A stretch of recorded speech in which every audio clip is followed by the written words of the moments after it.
No more gathering of tears, no more hopeless empty fears. Never again, never again, never again.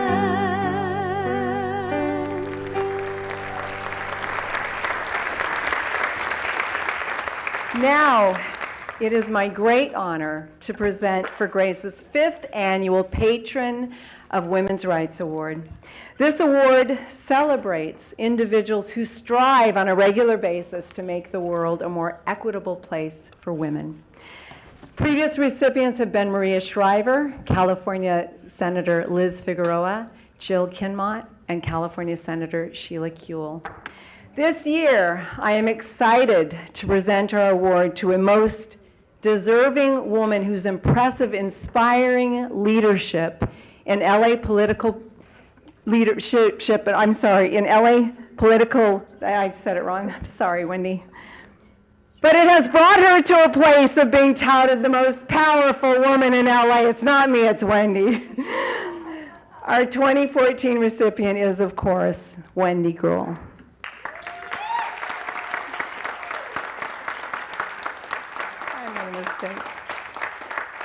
Long ago, Wendy stepped out of the traditional role as a woman. To this day, she is a fierce advocate for women, and believe me, she cares about women in pain.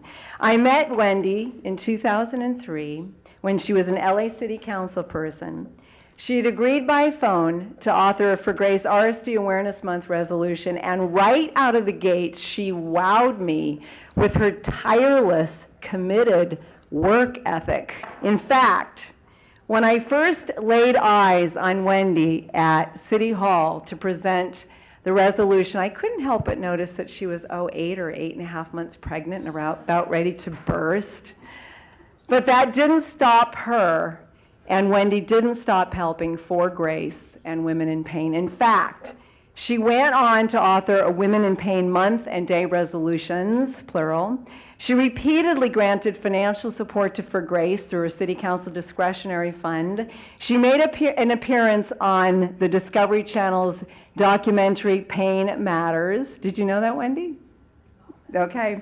And she paneled at our 2010 conference reading powerful Women in Pain testimonials, and I have a funny story about that.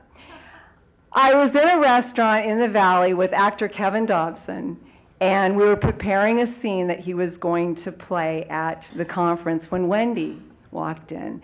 Well, because Kevin wanted to meet Wendy, I had the perfect opportunity to ask her for yet another favor. So I sprung the panel invitation on her, and I was so impressed because she immediately pulled out her pen and calendar. I'm talking about an actual paper notebook calendar. Remember those?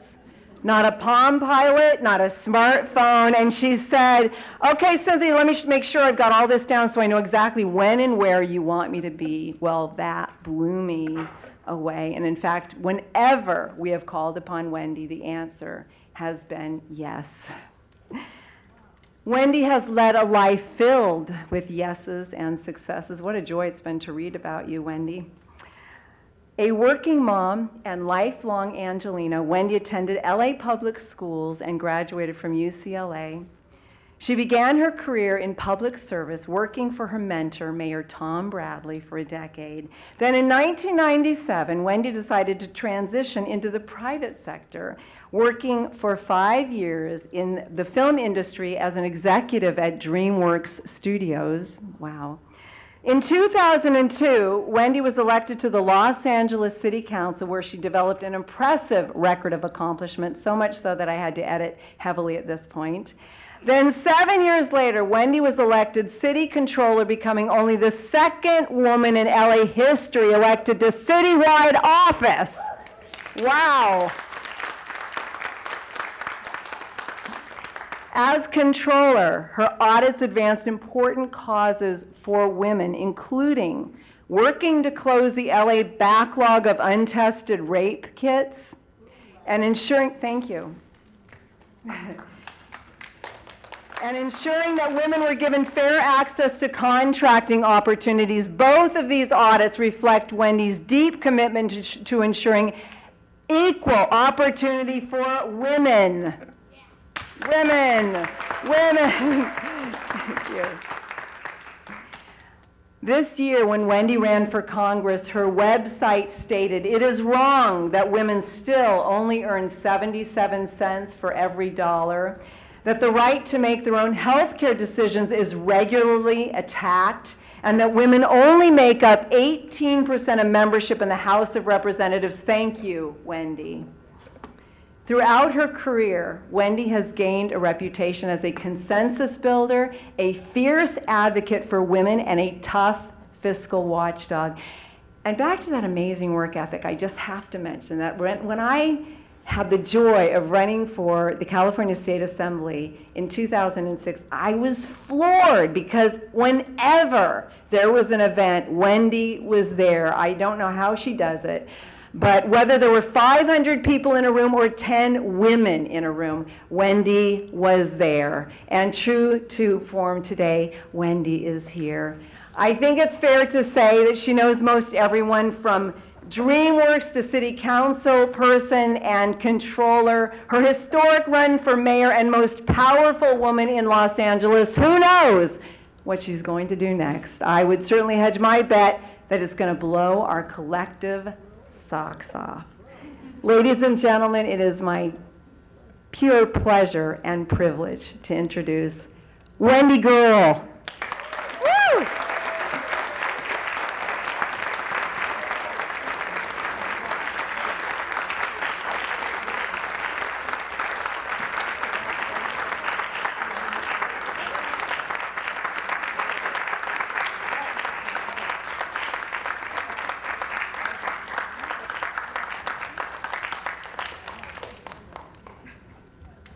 Absolutely beautiful, and thank you, Cynthia, for that wonderful introduction. And it's so great to see you walk up here because the first time we met, she was in a wheelchair.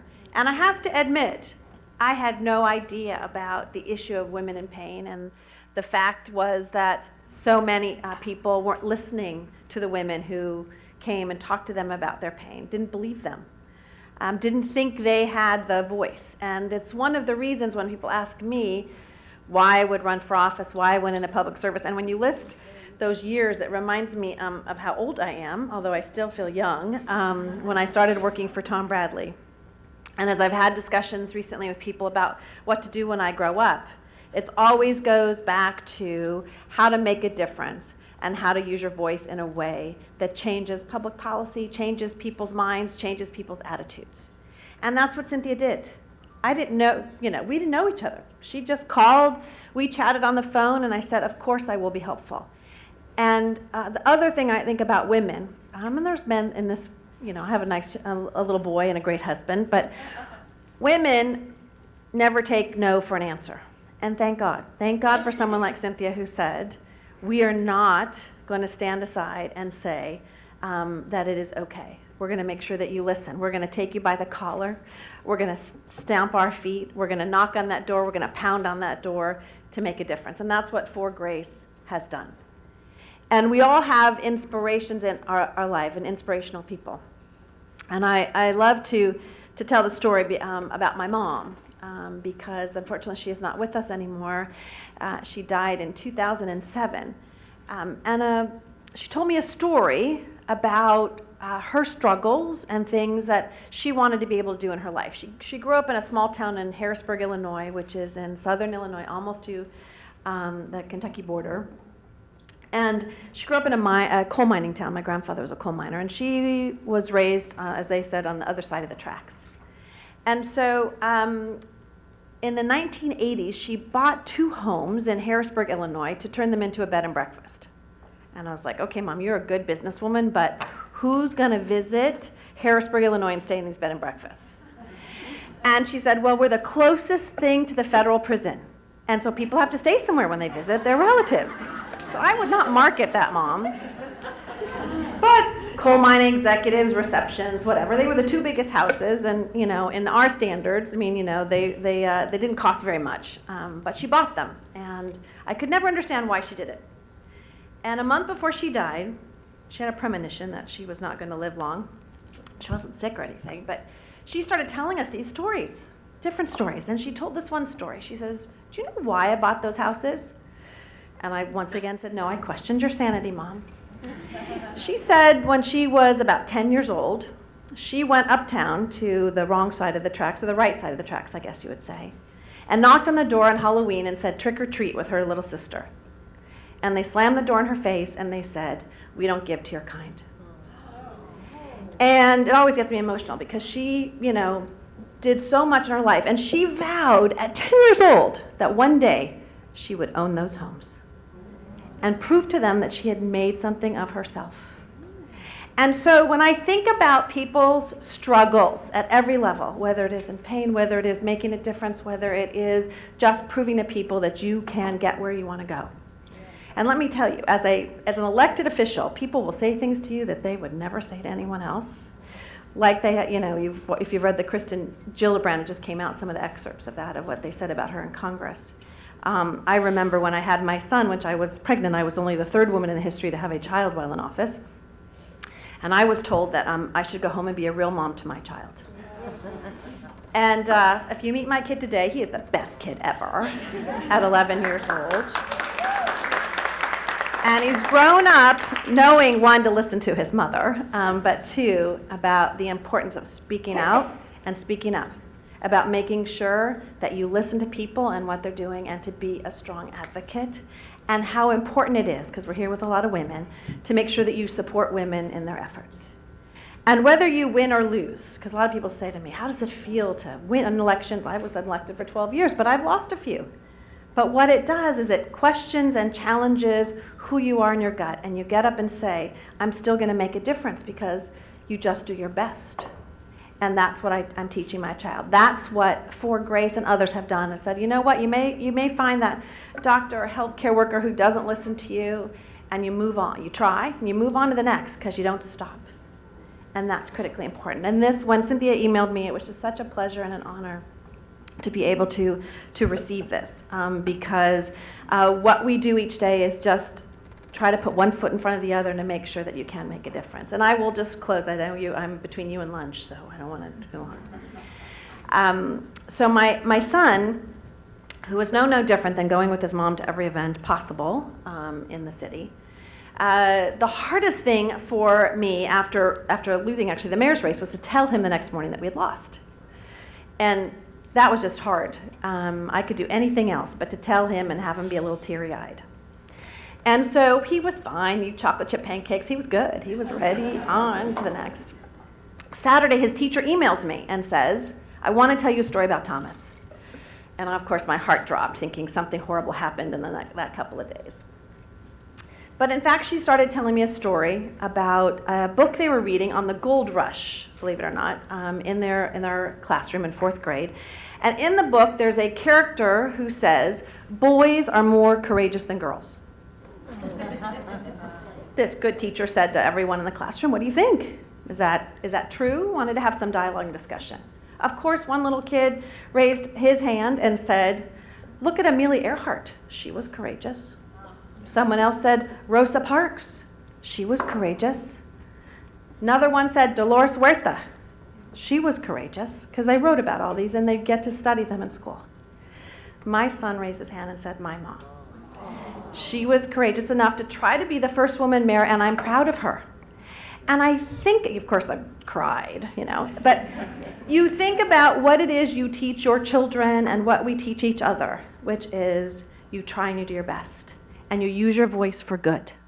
That's what For Grace does. That's what all of you do by being here today. That's what Cynthia has done, and I bless the day that you came into my life, I can't believe it was that long ago, yes, 2003. And the importance of what you do. And so every time she's invited me to not only help, but participate, and I think also celebrate what you do today. This is really an honor and something I'll proudly put on my wall, and remember that never ever be silenced, and to use your voice for good. Thank you very, very much.